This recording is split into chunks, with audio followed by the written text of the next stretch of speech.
The room is silent, not because the world has stopped, but because something deeper is calling you inward.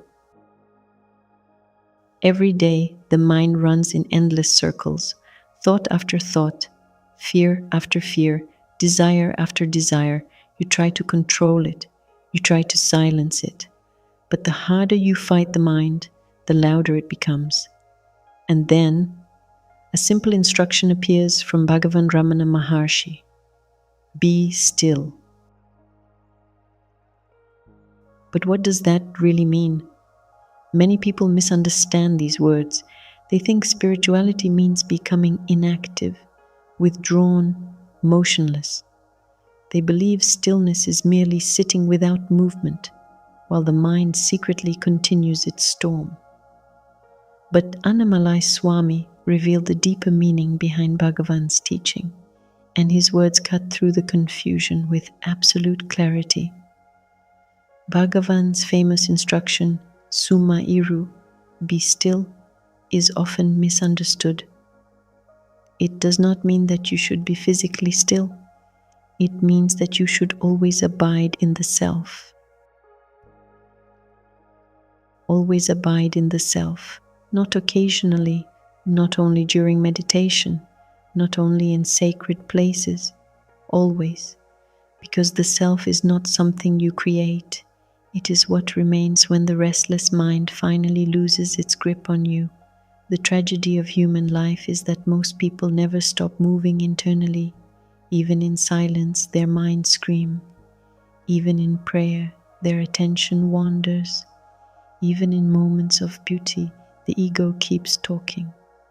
The body may sit perfectly still, while inside there is chaos. Bhagavan was not asking for outer stillness. He was pointing toward freedom from identification with mental noise. Annamalai Swami continues, if there is too much physical stillness, tamoguna, a state of mental torpor, arises and predominates. In that state, you will feel very sleepy and mentally dull. This is one of the great spiritual dangers. People mistake dullness for peace. They mistake passivity for realization. But true stillness is intensely alive. Tamoguna drags consciousness downward. It creates heaviness, confusion, laziness, a sleepy soul trapped inside mechanical existence. You can sit in meditation for hours and still remain spiritually asleep.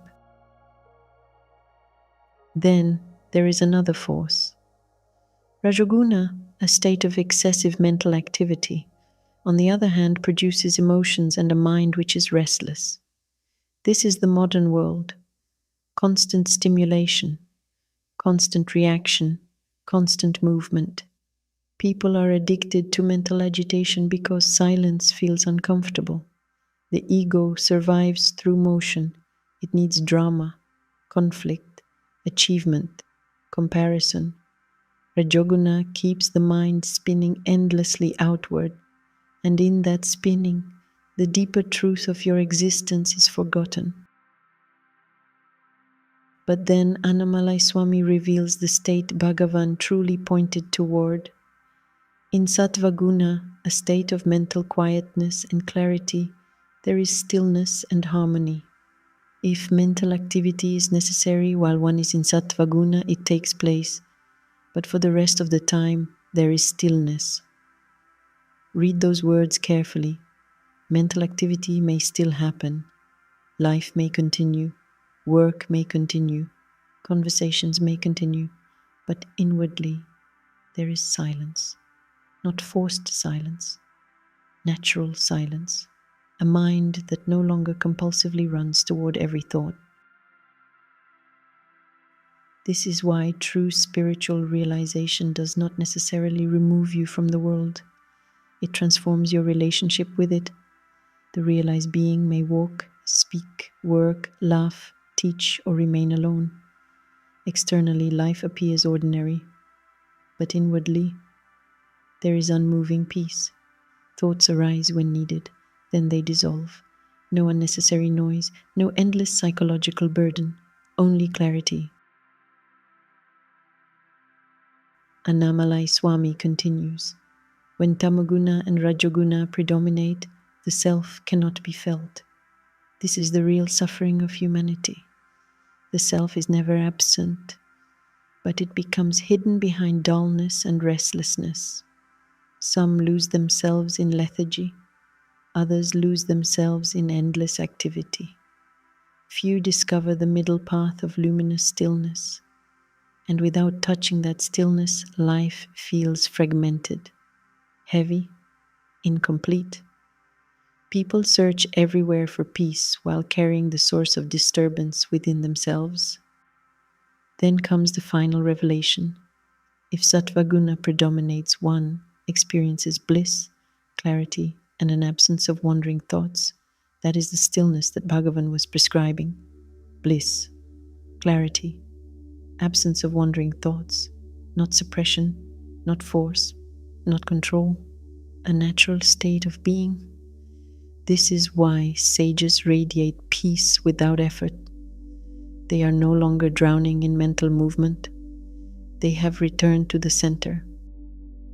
And perhaps this is what your soul has been searching for all along.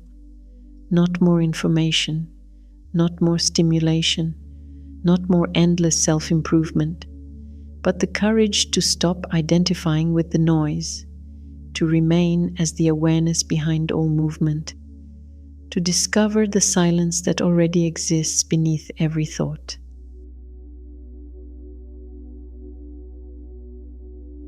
Be still, not as a command to the body, but as an invitation to return home to the self, and in that stillness, you may finally discover what has always been here.